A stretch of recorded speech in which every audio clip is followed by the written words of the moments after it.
ভাই খুবই এক্সাইটেড, খুবই হ্যাপি। যে যেটা হয় যে আমার যেটা ভালো লাগছে যে এত সপ্তাহ পরে, যেটা একটু আগে আলোচনা করছিলাম যে শো টাইম যেটা হয় যে কমতে থাকে, বাট আমাদের এখানে শো টাইমস বাড়তে থাকছে। So that is really really great. মানে এর থেকে আনন্দের আর কিছু হয় না, সবাই এরকম এনজয় করছে। আর এই যে আমরা আজকে 50 ডেজের মানে সেলিব্রেশনটা যে মানে পুরো দর্শকদের সাথে একসাথে মিলে একটা কেক কাটা হলো, এটা সত্যি খুব টাচিং। মানে আমরা প্ল্যান করে এসেছি, কিন্তু যখন কাটা হচ্ছে it actually fail really nice, যে বাচ্চারাও সব জয়েন করে গেল। সো মানে এই আনন্দটা মানে ভাষায় বলা যায় না, বোঝানো যায় না। প্রকাশ So we করা are very মুশকিল। happy.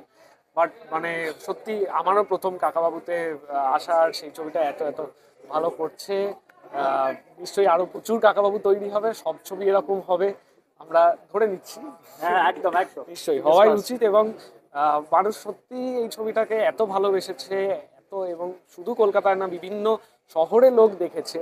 আর কলকাতা শহরে 50 দিন ধরে চলছে, ইটস আ বিগ ডিল এরকম সময়। আর সবচেয়ে বড় ব্যাপার হচ্ছে যে এরকম একটা ক্লিন ফিল্ম, সবার জন্য বানানো, বাড়ির সবাই মিলে দেখতে পারবেন এমন একটা ছবিকে বেছে নিয়েছে দর্শকরা, এতদিন ধরে দেখেছেন, সেটা অনেক বড় একটা মেসেজ পায়।